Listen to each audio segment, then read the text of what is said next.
Shalom, shalom para todos. Pues como siempre, vamos a empezar con las 5 palabras que tenemos para hoy. Estas 5 palabras de hoy son realmente el recuento porque es una historia, un cántico que habla de principio a fin. Por ello, las palabras escogidas tienen que ver con lo mismo, ¿no? Ajá. Pero pues recordemos la paracha pasada, las palabras sí, que hubo en la semana, en la paracha pasada. Como tengo la vocería, pues tomo Shabbatón, gran Shabbat, porque fue realmente es un gran Shabbat el día de Yom Teruah, o Yom Teruah. Entonces le damos la bienvenida a Andrés Felipe, y Andrés Felipe se suele tomar una palabra que nos haya llamado la atención. No estuvo su merced, pero ¿en qué palabra de estas 4 que quedan le llama la atención? Shalom, de las que aprendimos en Yom Teruah. Sí. Ok, pues definitivamente Sí. fue Zichron Teruah, porque pues siempre uno, pues hasta este domingo, siempre había uno mencionado Yom Teruah como Día de las Trompetas, y pues ya definitivamente pues aprendimos que Teruah va más allá del shofar, sí, que hay un toque del shofar llamado Teruah, pero Teruah también es un aclamamiento que nosotros podemos hacer de salvación. Está también relacionado con lo que estamos viendo desde anoche, con el cántico nuevo. Entonces, pues, esa fue la palabra que más me impactó hace 8 días, pues, porque me cambió completamente la manera en la que yo veía Yom Teruah. Gracias, hermano Andrés Felipe. Hermano Fabio, bienvenido, Shabbat Shalom. ¿Y su palabra? Shabbat Shalom a todos y cada uno, sí, señor. Bueno, Mikra Codex, llamado a santidad, ¿no?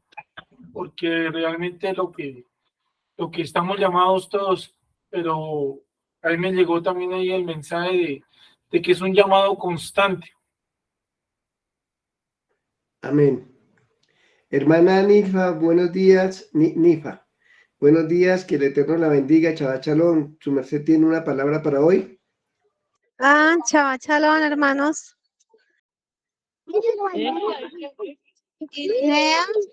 Imnea Hachem. Imnea Hachem. Y hermano Mendy. Shabbat Shalom, familia Mendy. Gracias, Humberto. Abodá nota azul, no trabajar en ese día. También aprendimos eso, que pues siempre hemos tenido que Yom Kippur no se debe trabajar, y a veces pues la costumbre nos hacen cumplir las cosas, y le damos a veces menos importancia, y para el Señor es muy, muy importante Yom Teruah. Dice no trabajemos ese día, pero bueno, eso lo haremos poco a poco. Entonces, Abodá Lota Azul. Gracias, Humberto. Amén. Bueno, y para hoy las palabras que tenemos realmente tienen que ver con el mismo mensaje, en el mismo orden que lo coloca el Señor. Cuando leemos el cántico, miramos que son las palabras que vienen, porque lo primero que coloca es a los 2 testigos, y después habla de quién es. Entonces, buenos días, hermana Rosalba, ¿cómo se encuentra? Shalom, shalom, hermanos. La palabra que yo escojo es sur, que quiere decir roca. Gracias. Amén. Raquelita, muy buenos días, el Eterno la bendiga. Chao, shalom. La palabra que yo escojo es Shusur, restauración. Shiksur. Perdón. Shiksur, restauración. Amén. Judith, ¿está? Sí, sí, sí, sí. Sí, señor, shalom. Yo escojo Makor, origen. Bueno, y Juan David, buenos días. Buenos días. Eh, Te tocó escoger el castigo. castigo, Anisha. Amén. Bueno, esas son las palabras y como les estaba diciendo en la introducción, pues son más o menos todo lo que menciona el cántico todo lo que pregona este cántico que viene diciéndonos desde el principio lo que va a acontecer, lo que acontecerá. Es un canto desde el origen del pueblo de Israel hasta los finales del tiempo de Israel, todo lo que irá a pasar en el futuro. Y hay algo que llama la atención y es que este cántico no comienza cuando dice normalmente el Señor, yo soy el Dios que te sacó de la tierra de Egipto, de casa de servidumbre, sino que dice que es del pueblo con que me encontré en el desierto. Porque realmente cuando uno pasa el desierto, cuando uno está llevando esa vida donde viene la sed y el hambre, donde vienen las necesidades, es cuando desafortunadamente miramos al Señor. Es cuando realmente tenemos un encuentro con Él, porque mientras estamos cómodos, mientras estamos bien, no sentimos la necesidad de Dios, no sentimos que lo estemos necesitando, no, sentimos que como respirar tiene que ser lo usual, entonces no sentimos que nos haga falta. ¿Qué día les hablaba en una de mis intervenciones sobre las maldiciones? Cuando habla de las maldiciones, el capítulo es larguísimo. ¿Por qué? Porque es que resulta que dice, y te dolerá la cabeza, y te dolerán los riñones, y te dolerá, mientras que para las bendiciones tendrás salud. Entonces, cuando nosotros tenemos salud, cuando nosotros estamos bien, como que no pensamos que en el Señor es el que nos tiene bien, sino, no, es lo normal. Por eso Él dice al pueblo que encontré en el desierto. Pero empieza el cántico con decirles, voy a colocarles dos testigos.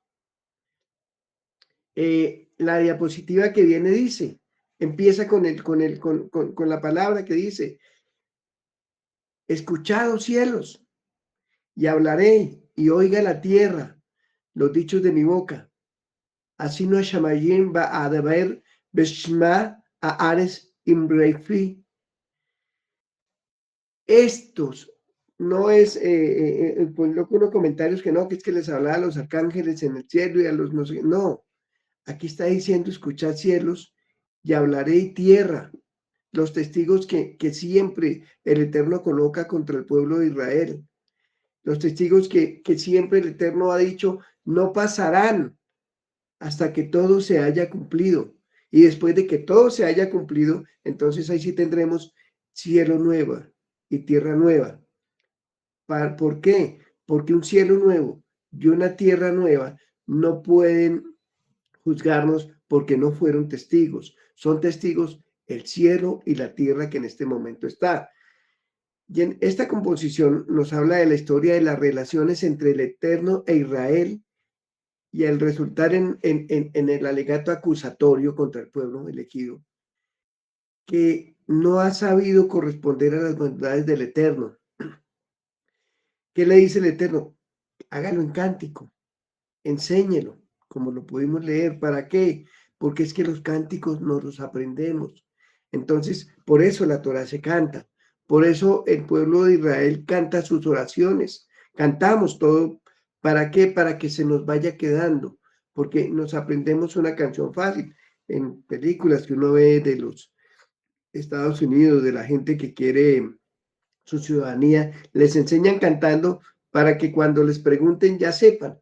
Entonces, esto mismo hace el Eterno. El Eterno es un Eterno sabio, un Eterno que sabe cómo nos puede llegar, cómo podemos agradecerle, porque hay cánticos de todo. Hay cánticos de alabanza, hay cánticos de gratitud y hay cánticos como este que es un cántico donde también se nos llama la atención. No es el cantar con gozo, no, es el cantar diciéndole, Señor, esto me puede pasar, de esto tengo que cuidarme. Por eso se cantaba por los ministros del santuario y se había una invitación continua para que todos pudieran aprenderse el cántico. Esto tiene más que lírica, más que sonido, más que canción.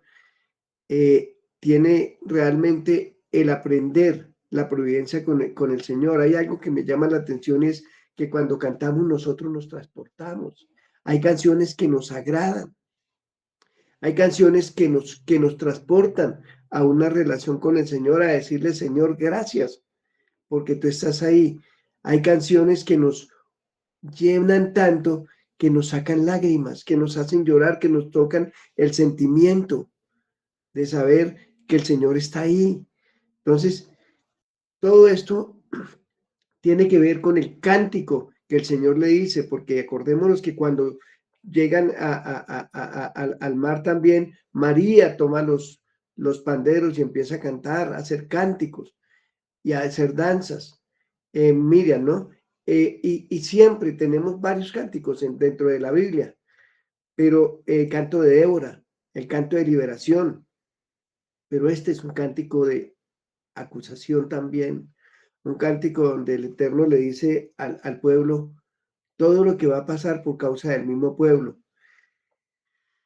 Dice incluso Moshe que cuando él no esté físicamente, los cielos y la tierra estarán como testigos eternos de que sellamos un pacto irrevocable con el Eterno.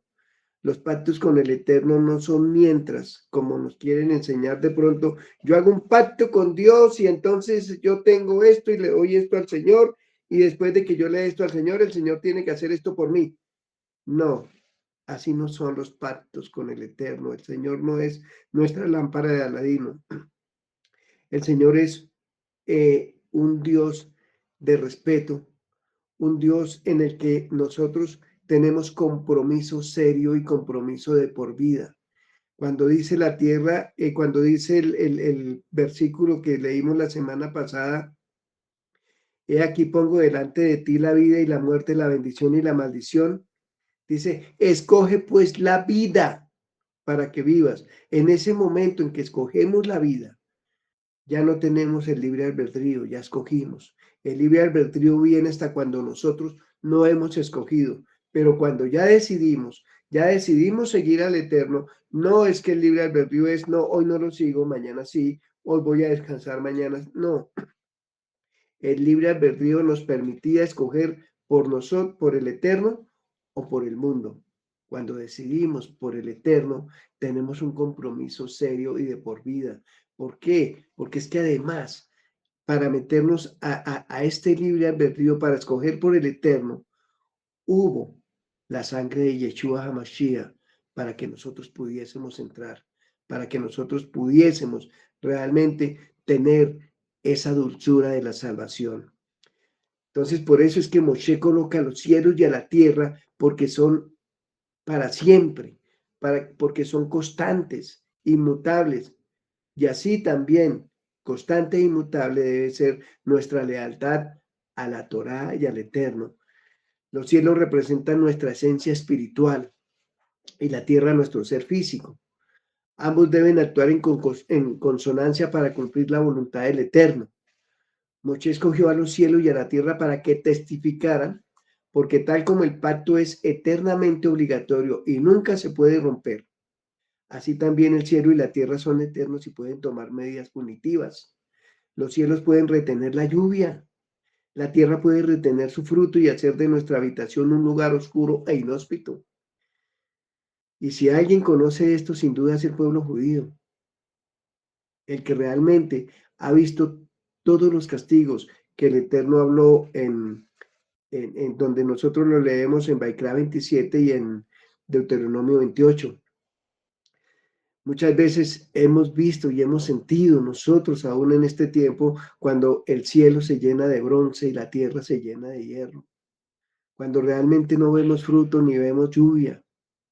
Por eso es lo importante de que si decidimos seguir al Eterno, tenemos un compromiso serio, un compromiso inmutable. Es como cuando nos casamos.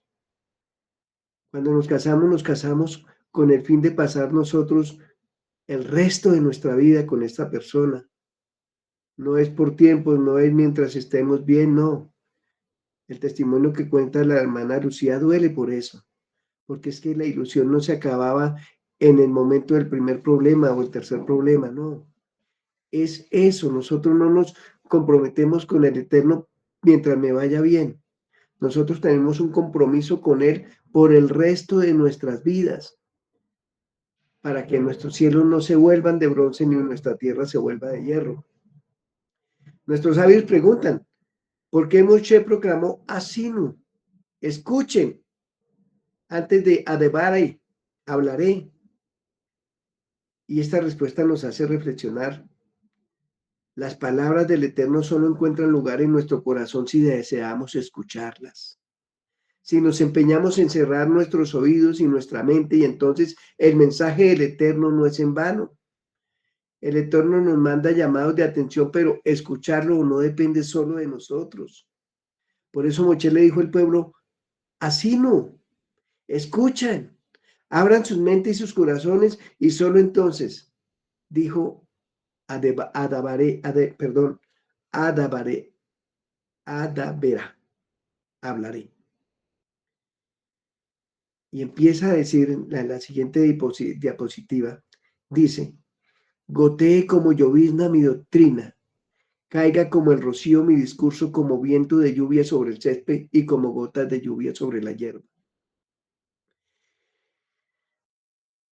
Hay algo muy hermoso y es que a nosotros todos, y lo vimos ayer, la lluvia no es que nos apetezca tanto, pero el rocío en cambio sí lo vemos como algo mejor, más hermoso. El rocío nos llega como algo así suavecito, que lo podemos ir tomando. Sin embargo, el rocío da riqueza a la tierra. Miramos que las plantas en la noche se riegan de rocío, crecen mejor. Y en cambio la lluvia puede dañarlas. Increíblemente una lluvia torrencial ayer cayó con granizo, con todo acá en Bogotá. Y fue tremendo.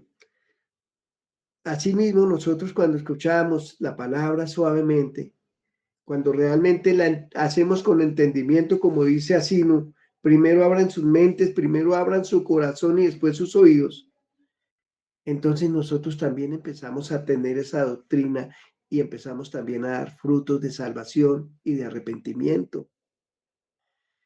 Por eso la doctrina debe llegar suavemente como gotas para empapar las vidas de los destinatarios. Moshe rogó porque la enseñanza goteara como la lluvia. ¿Y por qué pide esto?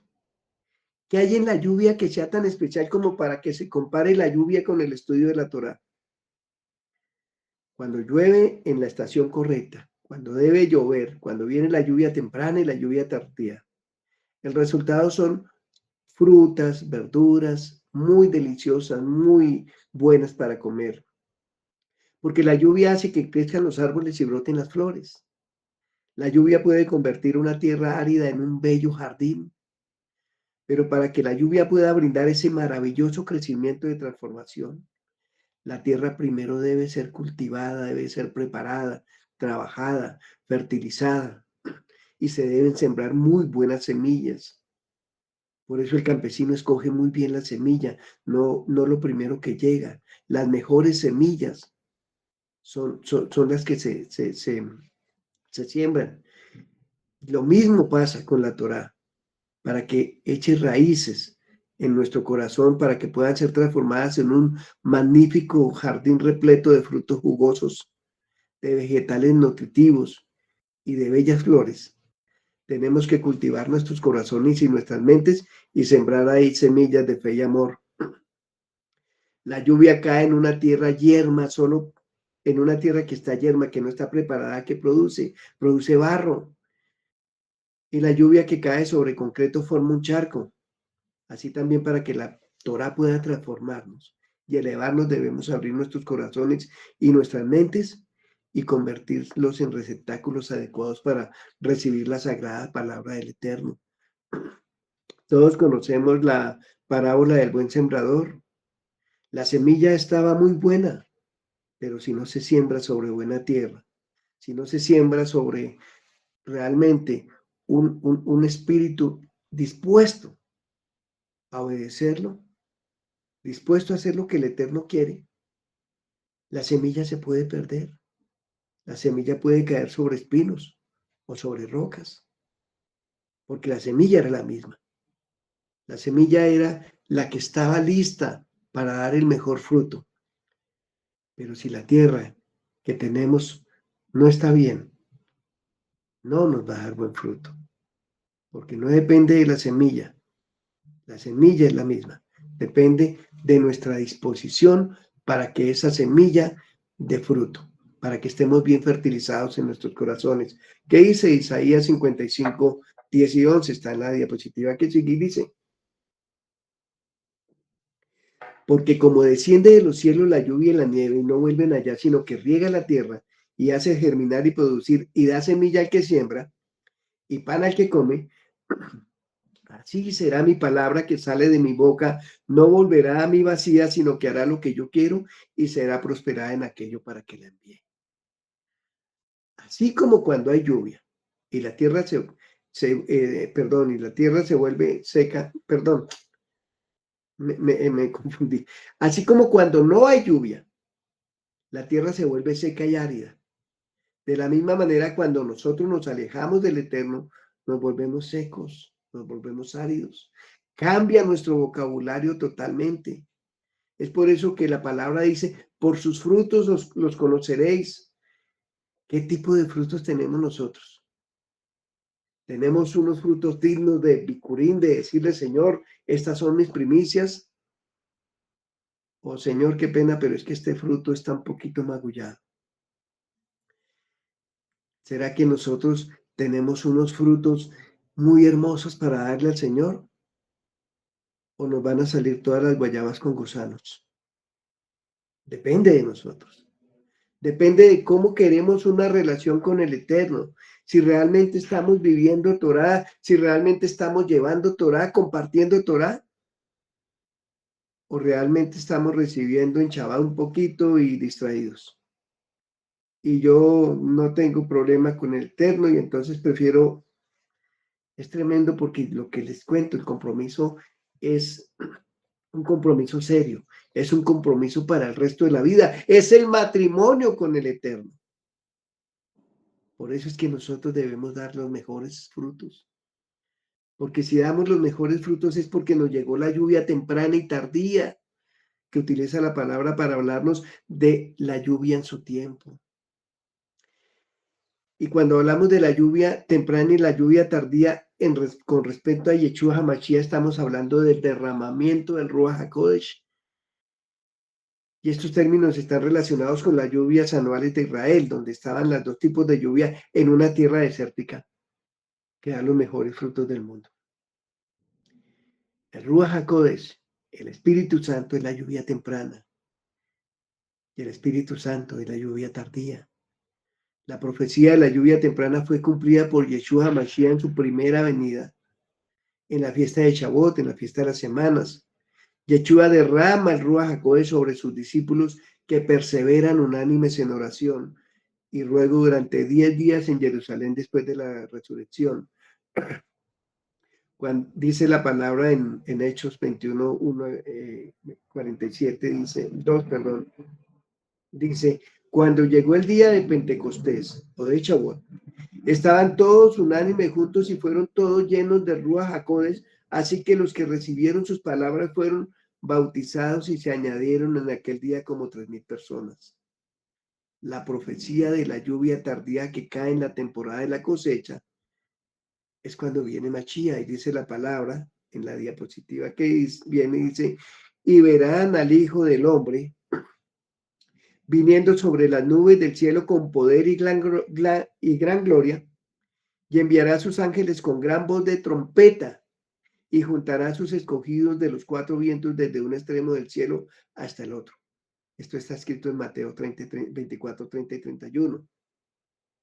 El Ruach HaKodesh es la lluvia tardía, que se da en la temporada de la cosecha espiritual. Se derrama sobre los que vienen a Jerusalén para celebrar la fiesta de Sukkot, o la fiesta de los tabernáculos. Lo dice en el libro de Zacarías, dice: y todos los que sobrevivieren, subirán de año en año para adorar al Rey, a Hashem Sebaot, Adonai de los ejércitos, y celebrar la fiesta de Sukkot o tabernáculos, y acontecerá que los de las familias de la tierra que no subieren a Jerusalén para adorar al Rey, Adonai Sebaot no vendrá sobre ellos lluvia. serán secos, serán áridos, porque se nos dio la oportunidad de celebrar las fiestas del Eterno. Y no es casualidad que para este momento estemos celebrándolas. No es casualidad que sea nuestra paracha hoy, porque en el Eterno no hay coincidencias. Ahora que es la fiesta de Sukkot, la temporada de fructificación espiritual, cuando debemos pedir diligentemente al Eterno que gobierne y administre todas las cosas, que nos dé esa lluvia tardía de la fiesta de Sukkot. Porque aquí en la segunda parte ya venimos hablando de a quién le estamos hablando, porque en Sukkot es cuando viene Yeshua Mashiach. Él es la roca, dice la palabra. En la diapositiva que está, dice, Él es la roca cuya obra es perfecta porque todos sus caminos son rectitud. Dios es verdad y sin ninguna iniquidad en Él es justo y recto. Esto lo acabamos de leer en la parashá. Por eso es que nosotros cuando decidimos por el Eterno decimos, vamos a construir sobre la roca. ¿Qué construimos sobre la roca? Nuestros fundamentos de fe. Eso es lo que se construye sobre la roca. No lo que yo quiero. No es que yo compro el terreno y espero que el Eterno lo haga todo. No, es que yo compro un terreno donde haya buenos fundamentos. Cuando uno compra un terreno para una casa, cuando uno compra un terreno para edificar algo, para sembrar o para lo que sea, uno lo primero que mira es que el terreno se pueda disponer para aquella necesidad que yo estoy haciendo. Y por eso es la importancia. ¿Qué dice la parábola de construir sobre la roca? Dice al hombre sensato, lo compararé con un hombre que sembró sobre la roca, que construyó sobre su casa sobre la roca, y al hombre insensato un hombre que construyó su casa sobre la arena. Y aprendí una de las primeras enseñanzas que aprendí del hermano Mendy era justamente esa, que decía que cuando habla de la parábola del hombre que construyó sobre la roca y el que construyó sobre la arena, a juntos le llegaron los mismos vientos, a juntos le llegaron las mismas plagas, juntos tuvieron los mismos problemas, pero había uno que se fortaleció. Había uno al cual no le pasó nada porque su casa, su fundamento estaba en la roca que Yeshua HaMashiach. Mientras que el otro tenía fundamentos de aquí y de allá, no tenía un fundamento fuerte y por eso pudo desbaratarse. Esa es la gran diferencia de cuando nosotros estamos fundados sobre la roca, que nos llegarán problemas, nos querrán tumbar, nos querrán hacer mucho daño, querrán vernos destruidos. Pero siempre torre fuerte es el nombre del Señor, a él correrá el justo y levantado será. Él es la roca. Pero ¿qué hizo el pueblo? Fue infiel. Así pagáis a Hashem, pueblo loco e ignorante, dice la palabra. ¿No es tu padre el que te creó, el que te hizo, el que te estableció? Pero ¿cuán lejos está Israel de responder a lo que el Eterno pide? ¿Cuán lejos está el Eterno de Israel, el pueblo de Israel alejado por causa de sus propias concupiscencias? Cuando hacemos la fiesta de Yom Teruah, también hacemos Rosh Hashanah, y siempre me acuerdo cuando estamos cortando los puerros, porque siempre llega a mí la palabra que dice, y cuando comíamos puerros, como gratis, como sin ningún valor, como que no nos costaba nada. ¿Y cuánto sufrimiento le costó a ese pueblo comer esos puerros? Pero es lo que no nos acordamos, porque increíblemente la mente humana, cuando está bien, se olvida de lo malo. O bueno, no, tampoco es tan increíble, de pronto es un propósito del Señor. Pero en estos casos el Señor dice, cántelo, apréndalo, haga un altar cuando tus hijos te pregunten, porque hay cosas que no podemos olvidar. Hay cosas que debemos saber de a dónde venimos, para dónde vamos. ¿Quiénes somos? ¿Por qué estamos acá? Porque el que no conoce su historia está condenado a repetirla. La liberación de Egipto y la revelación de la Torá constituyó al pueblo como un pueblo santo. Aparte de todos los demás, éramos posesión, somos posesión del Eterno. Ningún otro pueblo puede decir, yo soy posesión del Eterno. Ni hubo la famosa teoría de la sustitución, donde entonces el pueblo de Israel fue desechado porque mató al Señor, pero entonces fuimos los gentiles los que entramos y ahora somos el nuevo Israel. No, no pasó eso. No pasó y lo vemos en esta parachá. No pasó porque el pueblo, porque como les vengo diciendo, el compromiso del Eterno es para siempre con Israel. Es un compromiso eterno. Es un compromiso hasta que pasen los cielos y la tierra. Y el mismo Eterno no iba a faltar a sus compromisos. Entonces, frente a la rectitud y la justicia y fidelidad del Eterno está la perversidad del pueblo. El Señor sí fue recto, fue justo y fue fiel a lo que dijo. Pero hubo necedad, hubo rebeldía de Israel. No fueron fieles como nación. No supo responder a su vocación de nación santa y pueblo sacerdotal. Y acá hay algo hermoso y es que les dice, no, es que Él no es solo su Dios. Él también es su Padre, el Abba Padre. Y el profeta Isaías echa en cara a Israel su estulcia. Estulcia quiere decir su arrogancia, decía así el texto que estudié, su invisibilidad, su ignorancia. No supo responderlo. Entonces, dice el profeta en Isaías 63:16, dice, se resalta el carácter paternal del Eterno. Tú eres nuestro padre, Abraham no nos conoció y nos desconoció Israel, pero tú, oh Adonai, eres nuestro Padre y Redentor y y Redentor nuestro, es tu nombre desde la eternidad. ¿Qué dice Malaquías? Malaquías también les dice al pueblo, ustedes fueron ingratos, ustedes fueron insensatos, ustedes no tienen una conducta buena. El hijo honra al padre y el siervo teme a su señor.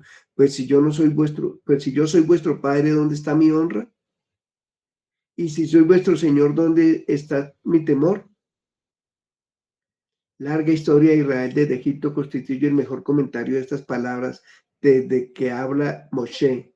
Y estas palabras fueron dadas a una nueva generación. Anoche me llamaba la atención cuando Andrés Felipe nos lo explica.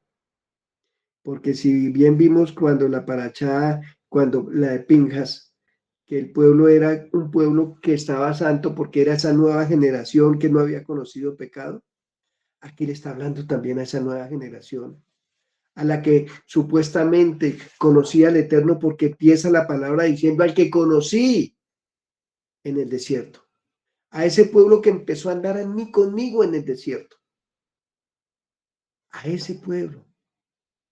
En menos de 40 años, ya le está diciendo, ya ustedes se están pervirtiendo, ustedes se prostituirán con otros dioses, ustedes harán esto, aquello y me olvidarán. Y siempre que uno lee esto se acuerda de cuando empieza el libro de Josué, que dice, y murió Josué y se levantó una generación nueva que no conocía al Señor. Y murió el juez y se volvió a levantar una generación nueva que no conocía al Señor.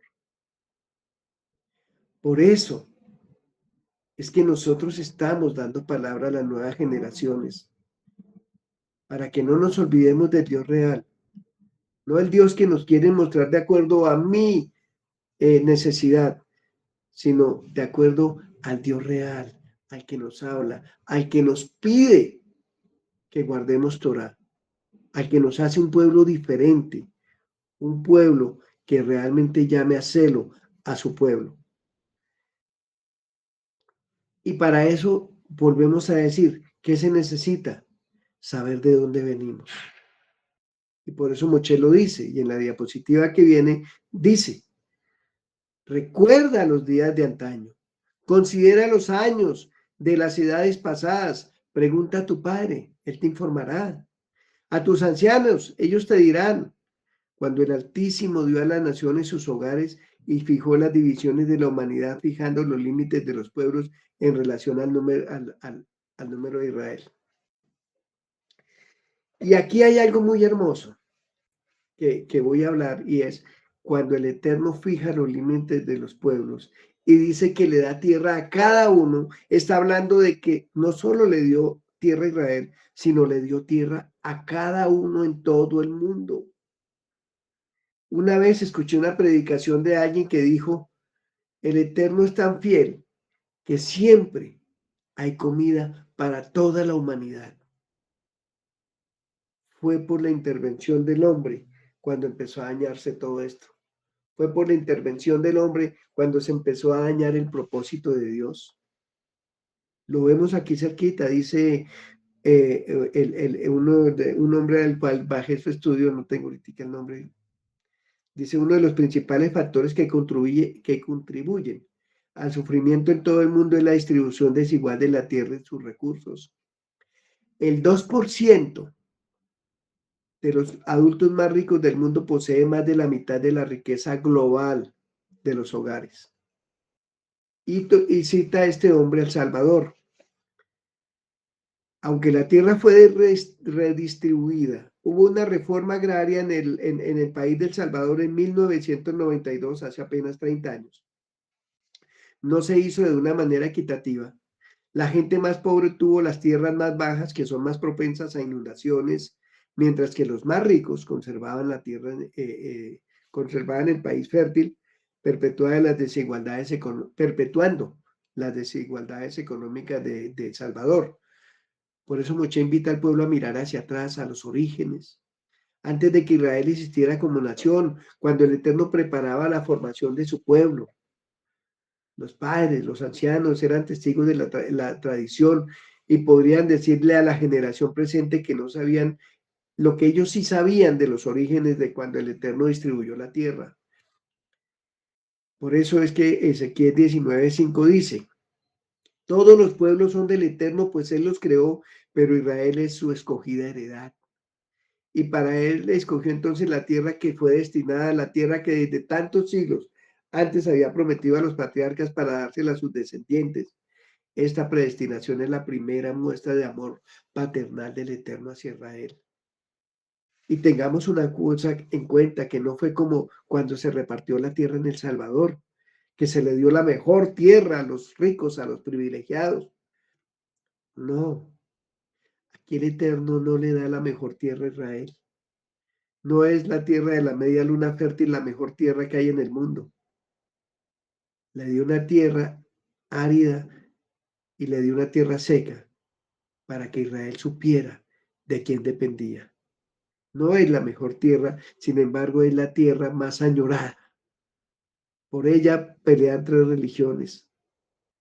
Entonces, esto es lo hermoso. No era el país más rico, no era el pueblo más santo. No, somos escogidos solo por misericordia. Somos escogidos solo porque el Eterno nos ama, porque el Eterno es fiel y porque el Eterno quiere que nosotros sepamos realmente de quién dependemos. Por eso la Torá parece sugerir que en un momento dado Dios dividió las poblaciones de una manera alguna que era equitativa totalmente. Todas las personas tenían acceso a la tierra que necesitaban.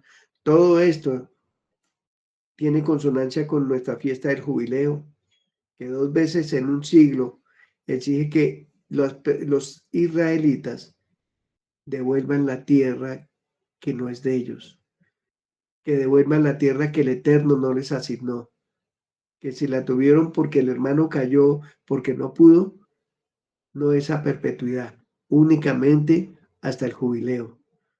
Pero ¿qué significa que Dios fijó los límites de los pueblos en relación con el número de Israel? Hay una palabra hebrea que dice Ismpar Pnei Israel, el número de Israel. Un Midrash explica que antes de los días de Abraham, Dios trató duramente al mundo. Los pecados de la generación de Noa resultaron en el diluvio.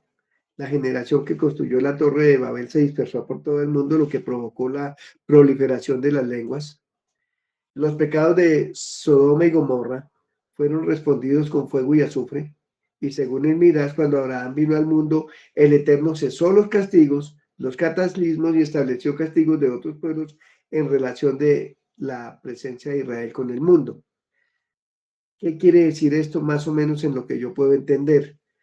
Puedo entender que cuando el Eterno castigó a los pueblos porque eran perversos, pero viene Israel, acoge a Israel, y lo que haga Israel depende para el castigo del resto del mundo. Entonces Israel viene siendo como el termómetro, más o menos de lo que hace el Eterno. Porque Israel tiene el compromiso de orar por las 70 naciones. Israel tiene el compromiso de estar orando por la salvación de los otros pueblos.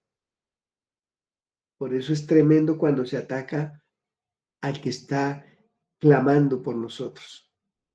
Por eso es que nosotros no podemos ir a atacar a quien está orando para que nosotros no nos perdamos. Pero mira, no es la única interpretación. En los rollos del Mar Muerto y en algunas traducciones medievales de la palabra de Dios, los mismos versículos no se refieren al número de Israel, sino al número de los hijos de Dios. Y Mishpar Bnei El. Según esta interpretación, el cálculo original, el Eterno repartió la tierra en partes iguales, basándose en el número de seres humanos. Esta interpretación nos invita a imaginar un momento en el que Dios distribuyó la tierra y cada persona recibió una parte igual. Cuando aceptamos nuestra responsabilidad de caminar en todos los caminos del Eterno, también debemos esforzarnos por distribuir los recursos de manera equitativa. Y por eso en este breve verso de Oigan, nos ofrece dos oportunidades para reflexión. La acción del nuevo año, primero. Como judíos tenemos una capacidad única para mejorar el mundo y debemos traducir esta capacidad en acción en nombre de los quienes sufren. Y segundo, al vernos creados a la imagen de Dios, debemos tomar medidas para lograr una distribución más equitativa de los recursos en nuestro mundo, literalmente en la tierra. ¿Y cómo lo podemos hacer? Con Sedaká. Nosotros estamos obligados a llevarle Sedaká al necesitado. Nosotros estamos obligados a ayudar. ¿Pero qué nos enseñó el mundo? Compre, compre, compre, compre, compre, tenga, tenga, tenga, y no me importa el vecino. ¿Cómo es posible que sean unos cantantes los que hagan un clamor para que las personas de África puedan comer? ¿Cómo es posible que nosotros en Colombia, mientras el 52% de la tierra la tiene el 1.2% porcentaje de habitantes, haya niños que se mueren de hambre porque no tienen que comer, mientras en otras partes se debe botar la comida porque no hay quien la compre? Esa es una reflexión para decir, Señor, ¿qué estoy haciendo yo? ¿Qué estoy dando yo del fruto que tú me diste? Pero aquí viene el Eterno con una protección. En la siguiente diapositiva dice: como un águila que agita el nido y revolotea sobre sus polluelos, que despliega su plumaje y lo lleva sobre sus alas, solo el Señor los guiará, ningún Dios extraño iba con él. Cuando hablamos del águila, estamos hablando del animal tal vez que vuela más fuerte, más alto. Y el animal que vuela más alto tiene también la ventaja de ser el que mejor tiene vista. El volar alto significa también volar sobre nuestras angustias, sobre nuestros problemas y sobre todo lo que nos pase. Pero el águila también tiene cosas más grandes y por eso el Eterno lo usa, y es con relación a sus polluelos. Antes que el águila tome a sus polluelos, sus crías, sobre sus alas, primero los despierta. El águila es un animal de considerable tamaño y tiene huevos que realmente son frágiles. Pero ¿qué hace el águila? El águila tiene su nido sobre las alturas. a donde no pueden llegar ningún depredador a acabarlos. Y cuando ya quiere, cuando ya es necesario que el águila aprenda a volar por sí sola, los aguiluchos, el águila empieza a llenar de espinas el nido y hace que los aguiluchos empiecen a ser incómodos. Cuando ya están bien incómodos es cuando los toma sobre sus alas y los suelta para que puedan empezar a volar solitos. Y sin embargo, está batiendo ahí sus alitas no tan fuerte como para desarmar el nido, pero tampoco tan suave como para no alborotarlos, sino sencillamente está ahí pendiente y los suelta. Y si no pueden volar, lo rescata. Pero siempre hay un llamado a despiértate, tú puedes volar, ve, lánzate al agua. Y por eso hablamos de nuestros jóvenes que se están preparando hoy para que esta palabra que se está dando no se pierda, para que sea esa continuación del Dios real, del Dios de la Torá. Es un llamado a despertar, es un llamado mesiánico para volar a la libertad, para expandirnos sobre sus alas. Vosotros viste lo que hice a los egipcios, dice la palabra del Eterno, y cómo os tomé sobre alas de águila y os he traído a mí. Está en Shemot 19:4. Uniendo los versículos podemos comprender más ampliamente lo que se refiere Moshe. El águila bate sus alas sobre sus nidos para despertar a sus polluelos, pero también es una invitación ineludible a que se apresten para que ellos aprendan a volar en las alturas. Es muy conocida la costumbre de las águilas de poner sus crías sobre sus lomos para que finalmente impulsar a sus polluelos a tener su propio vuelo en medio de las expansiones de los cielos.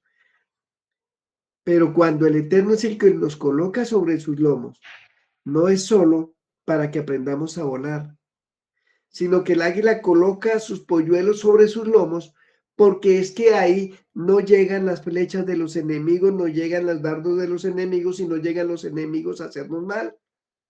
Por eso es que nosotros estamos sobre el lomo del Eterno. Es muy hermoso. Ya no, donde estamos cómodos es en los lomos del Señor porque es donde estamos sin peligro. Pero Moshe declara que para poseer la tierra de la promesa, esta vez tenemos que despertarnos, de salir del nido, de volar como águilas, pero nunca olvidando que en nuestras propias fuerzas no podemos ni despertar ni aprender a volar, sino es protegido bajo la sombra del Eterno. Hoy ese mismo aleteo nos llama el Eterno, en que por medio de su Ruach HaKodesh nos despertemos y podamos volver a volar a esas dimensiones poderosas. Y lo dice el libro de Romanos, de la carta a los Romanos 12, que está en la diapositiva que viene, donde dice: no os conforméis a este siglo, sino transformaos por medio de la renovación del entendimiento, de vuestro entendimiento, para que comprobéis cuál sea la buena voluntad de Dios, agradable y perfecta. No somos un pueblo conforme, somos un pueblo que tiene una lucha diaria. Somos un pueblo que va en las alas del Señor, viendo también cómo el Eterno nos cubre, cómo el Eterno nos cuida, cómo el Eterno, que dio su vida por nosotros, está ahí también para llamarnos la atención y para consolarnos. Moshe no solo describe la protección del ave, sino más bien expresa la profundidad profética de cada letra del idioma celestial. Podemos ver la promesa mesiánica a favor de Israel. También podemos ver proféticamente la acción mesiánica de Yeshua Mashiach, quien realmente reúne todos los significados. Por él estamos bajo el manto protector del Eterno. Por él podemos dominar los bordes de nuestra vida para nunca caer en los abismos tenebrosos. Por él, la Torá hecha carne, es que podemos comprender los confines del tiempo y del espacio. Por él, el postrer Adán, es que tenemos vida, es que somos vivificados. Por él somos como la punta de la lanza, somos la vanguardia, somos la cabeza y no somos la cola. Por él podemos acceder cada día al regazo del Padre. Ya no tenemos que esperar el Yom Kippur para entrar al lugar santísimo. Ya por medio de él entramos al lugar santísimo. Por él podemos elevarnos hacia los planos celestiales y poder volar sobre los abismos sin tener problemas ni temores. Es decir, que el Eterno nos sacó debajo de la pesadez aplastante del pecado, del dominio de la muerte, y nos ha llevado a la verdadera libertad, a la verdadera vida, montados sobre los lomos del águila que es Yeshua HaMashiach. Amén. Y el Señor rodea con su protección y nos guarda como a la niña de sus ojos, lo dice la Parashá. Y a la manera del águila que enseña a sus polluelos a volar, el Eterno toma a Israel sobre sus alas para introducirlos en la tierra que les prometió. Y en esta hora maravillosa y providencial, no tomó parte en ningún Dios extraño. No tomó parte en ninguna deidad, ni siquiera el mismo Moshe. No, él lo hizo solo. Porque él estaba cumpliendo esa promesa que le hizo al pueblo sufrido. No era que comieran los puerros de balde, era que estaban sufriendo, eran que estaban siendo agobiados, pero era que tenían un Dios que como águilas los sacó de Israel. ¿Pero qué pasó?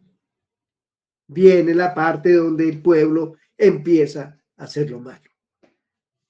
Y viene la parte del castigo, de la rebeldía. Dice la siguiente diapositiva. Pero engordó Yesurún y dio coces. Engordaste, te hiciste grueso y te cubriste de gordura. Y entonces dejó al Eterno que lo hizo y menospreció. Dejó a la roca de su salvación, al Eterno. No a la iglesia, no a nadie, no, al Eterno. Parece que la posesión de estos bienes debía despertar sentimientos de gratitud y ánimo cuando nosotros estamos bien. Bendito sea el Señor, y lo dice toda la palabra. No creas que cuando tengas y tengas y tengas, vayas a decir mi mano y mi fuerza me han dado, sino acuérdate que el Eterno te dio mano y te dio fuerza. Entonces, aquí Israel, que comió de sus grosuras, que se hizo rico, que aprendió a andar solo. Aquí habla de un supuesto término irónico que dice, algunos creen que es despectivo relacionándolo con el toro de Bashán. Lo que adapta bien al contexto es que Israel aparece como un toro recalcitrante y rebelde por estar bien cebado. Engordaste, te cebaste y te enchiste, que no admite yugo. El yugo de nosotros es la Torá, el yugo de nosotros es Yeshua Mashiach. Y que abandona al Eterno, su único Salvador, yéndose tras dioses ajenos y a los que atribuye los bienes y que disfruta y les ofrece sacrificios con prácticas abominables. Empezó a hacerse igual a los demás pueblos. Se prostituyó a los demonios y a los espíritus demoníacos. En hebreo creo que se dice la palabra sedín, que es la alusión a las divinidades fenicias y cananeas adoptadas por los hebreos. En los Salmos se alude a estas prácticas y Ezequiel refleja toda la crudeza y la entrega de Israel al culto idolátrico. Eso creo que está en Ezequiel 17, que dice, pero te envaneciste de tu hermosura, tomaste las espléndidas joyas que yo te había dado, mi plata, mi oro, y te hiciste simulacros de hombres, fornicaste con ellos. También el pan que yo te diera, la flor de harina de trigo y el aceite y la miel con que te mantenía, se ofreciste en ofrenda de suave olor. Israel pues ha olvidado de la roca de su salvación, su fortaleza que dio la asistencia como nación, y ahora queda expuesta a la cólera del Eterno, airado y celoso. Por eso dice la Parashá, la leímos, porque tú me llamaste a celo con no dioses, yo te voy a llamar a celo con no pueblo. Porque aquí lo que dice Ezequiel, yo que te hermoseé, que te puse hermosa, que te encontré botada en el piso, estabas botada, estabas en tus sangres, estabas abandonada, y te tomo, y te pongo hermosa, y te pongo gargantillas, y te pongo aretes y te pongo hermosísima, ¿y qué haces? En lugar de utilizar esa belleza para mí, te vas y te prostituyes con dioses que no conociste, tío, ni tus padres. Pero viene el Eterno y con la palabra que no quisimos leer muchos, que es el castigo.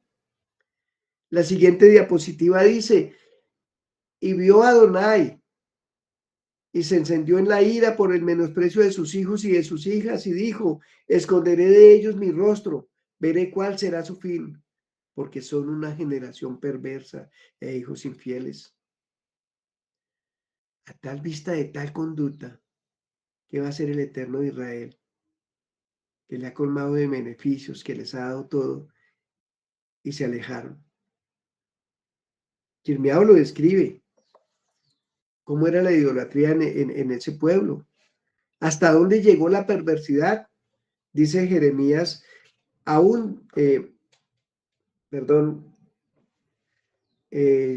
los hijos amontonan la leña y los padres prenden el fuego y las mujeres amasan la harina para hacer tortas a la reina de los cielos y llevar a los dioses extraños para darme pesadumbre. Aún después de la catástrofe, los judíos exiliados en Egipto creían que todo había sucedido por no haber ofrecido bastantes sacrificios y libaciones a la reina de los cielos o la diosa Astarte. Dice la palabra en Jeremías que el pueblo viéndose castigado, que viéndose que estaba mal, le pregunta a Jeremías y le dice, Jeremías, ve y le preguntas al Eterno qué debemos hacer. Sea bueno o sea malo, nosotros lo vamos a hacer.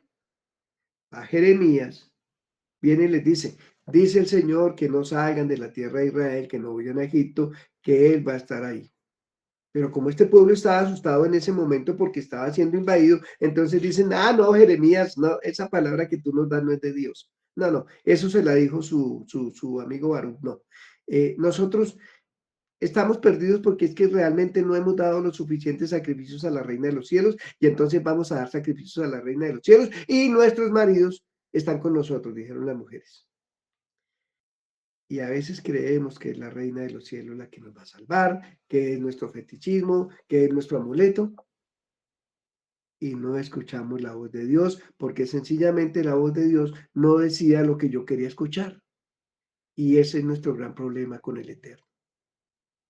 Que tenemos un Eterno para que nos hable lo que escuchamos. Y entonces no tengo por ahí la Biblia que yo tenía, que solía tener, que era Biblia de las promesas, donde no había sino solo anotado en colores las promesas que el Eterno tenía para mí. He estado buscando y no he podido encontrar la Biblia de mis, de lo que yo debo hacer por el Señor, de mis compromisos. Si alguien la tiene, como dijo el hermano Andrés Felipe, se la recomiendo, me gustaría leerla. Pero no sé si haya una con los compromisos subrayados en letricas bonitas para saber qué tengo que hacer por el Señor. Y sin embargo el Eterno se hastió. Se hastía de un pueblo que no quiso andar como él quería que andara. Los que pertenecían, los que había organizado como nación. Por eso es cuando dice, ocultaré de ellos mi rostro, los privaré de su protección. Ya no seré como águila que lo lleve bajo sus lomos, sino que ahora todo lo que llegue los va a alcanzar, los va a destruir. Porque me dejaron, dice el Señor. Porque decidieron un camino que yo no les dije, porque se alejaron de la Torá.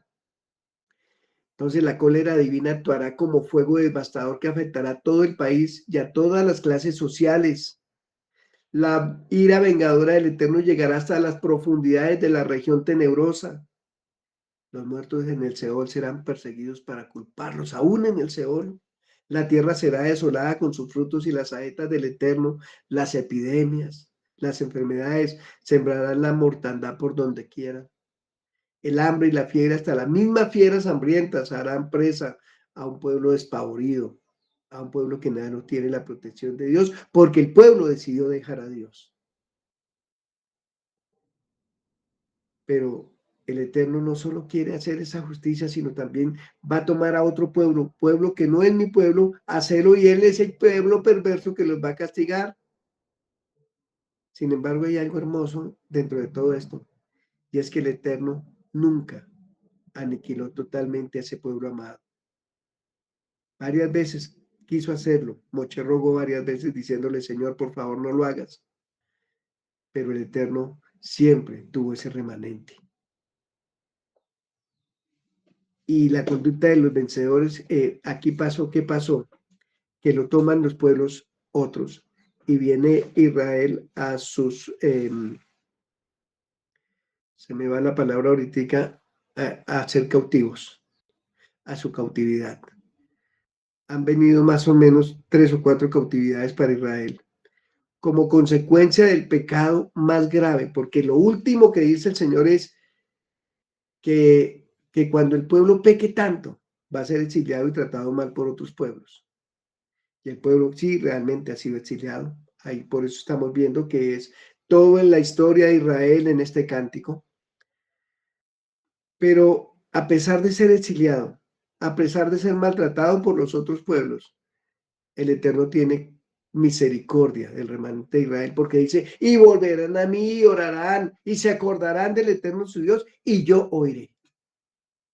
Qué palabra más hermosa del Señor.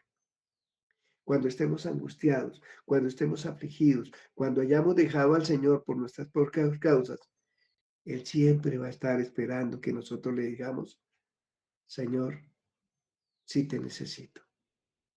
Si quiero que tú me bendigas, si quiero que tú me guardes, si quiero guardar Torah.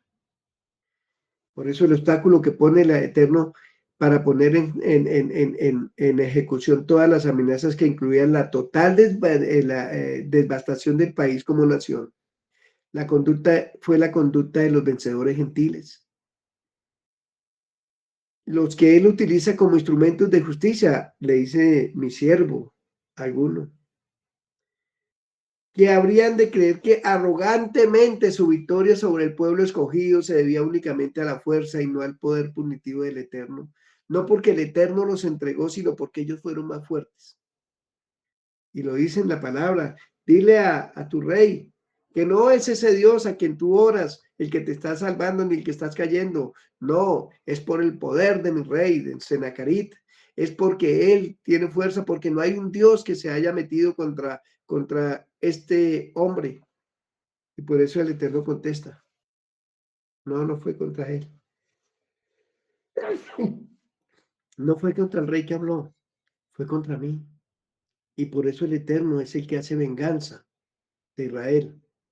En Romanos 12 está escrito, el 19 al 21, amados, nunca os venguéis vosotros mismos, sino dad lugar a la ira, porque escrito está, mía es la venganza, yo pagaré, dice el Señor.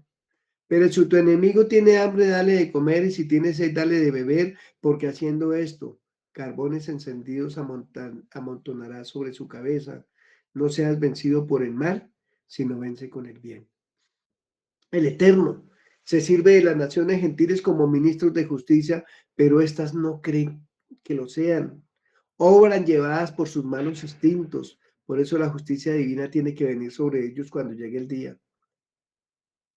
¿Y qué dice? A mí me encanta esta parte también, que dice la palabra, y está en la siguiente diapositiva, dice, rebaño descarriado fue Israel.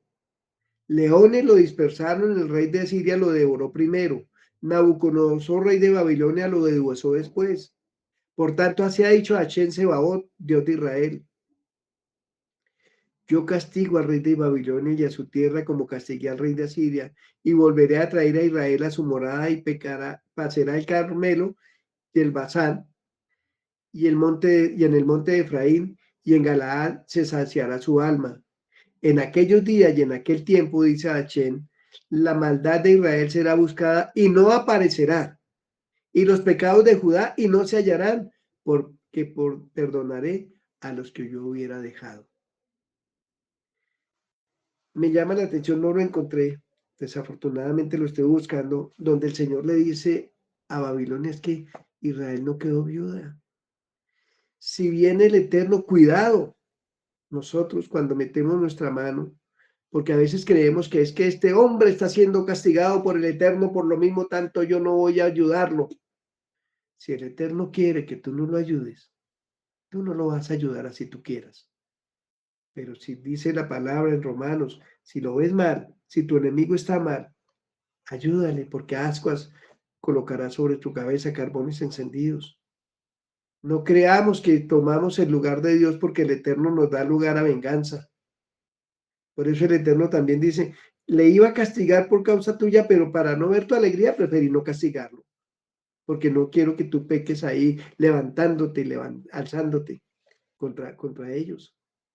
Entonces, el Eterno se cuida mucho manda a su pueblo para que otro rey perverso le haga justicia, pero dice, cuidadito, se le fue la mano en hacer justicia.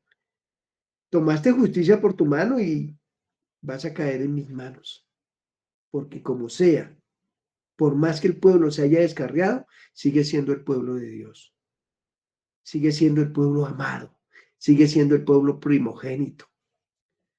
¿Y qué hace el Eterno? Asegura una venganza contra estos pueblos, llegará sobre los opresores de Israel. El Eterno mismo jura por su vida levantando su mano al cielo, como hacen los hombres al poner a Dios del cielo por testigo. La expresión refleja vigorosamente la decidida actitud del Eterno en favor de su pueblo como guerrero implacable.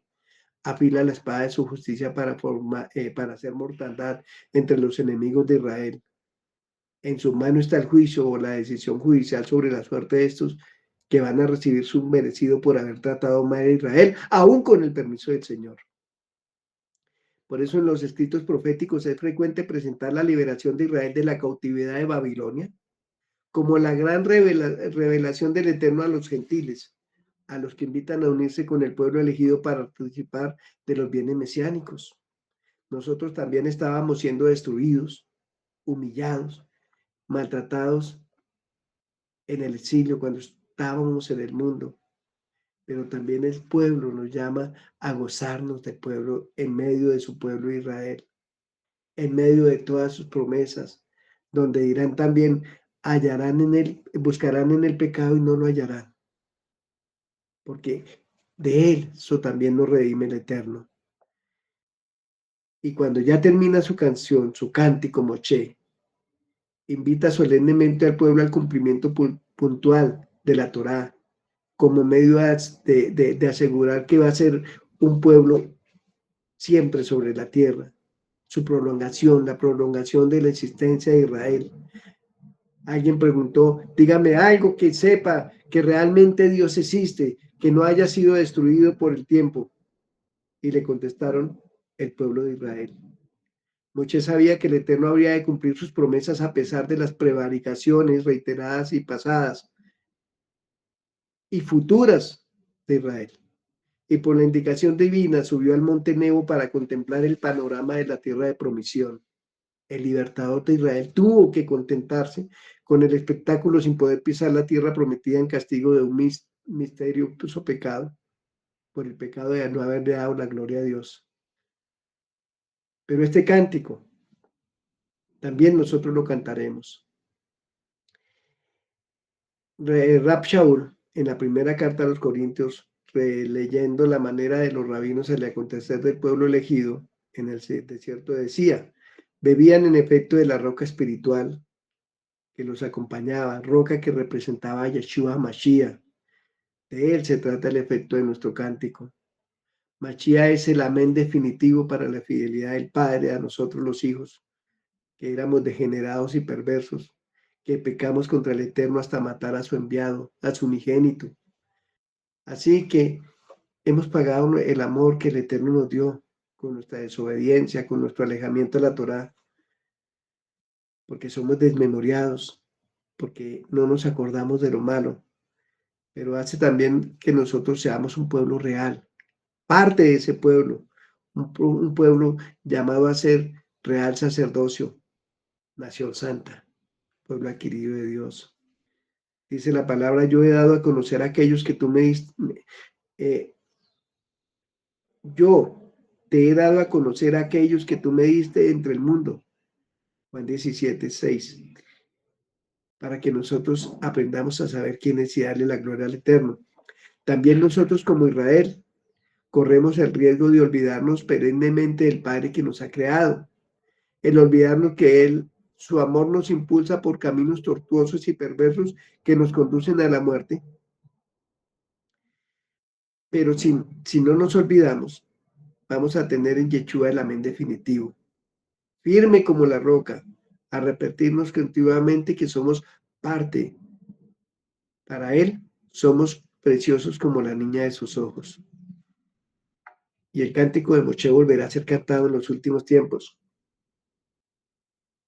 Cuando Dios juzgue toda la tierra y salve a su pueblo, el tiempo preciso en que se cantará será luego que hayan pasado los 7 shofar, pero antes de la copa de la ira. Lo leímos ahorita que dice en la diapositiva, y cantarán el cántico de Moshe, siervo de Dios, y el cántico del Cordero, diciendo: grandes y maravillosas son tus obras, Señor Todopoderoso. Justos y verdaderos son tus caminos, Rey de los santos. ¿Quién no te temerá, oh Señor, y glorificará tu nombre? Pues solo tú eres santo, y solo por lo cual todas las naciones vendrán y te adorarán, porque tu juicio se ha manifestado. Ese tiempo será el cumplimiento final del cántico de Moshe, cuando el Señor restaura a Israel y haga justicia a los enemigos.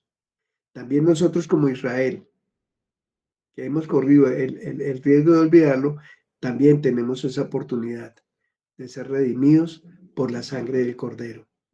Si andamos en justos y verdaderos caminos del Eterno, si andamos en la Torá viviente, que es Yeshua Mashiach, si claramente nos colocamos ese yugo de la salvación, ese yugo que nos hace ir a donde Yeshua va.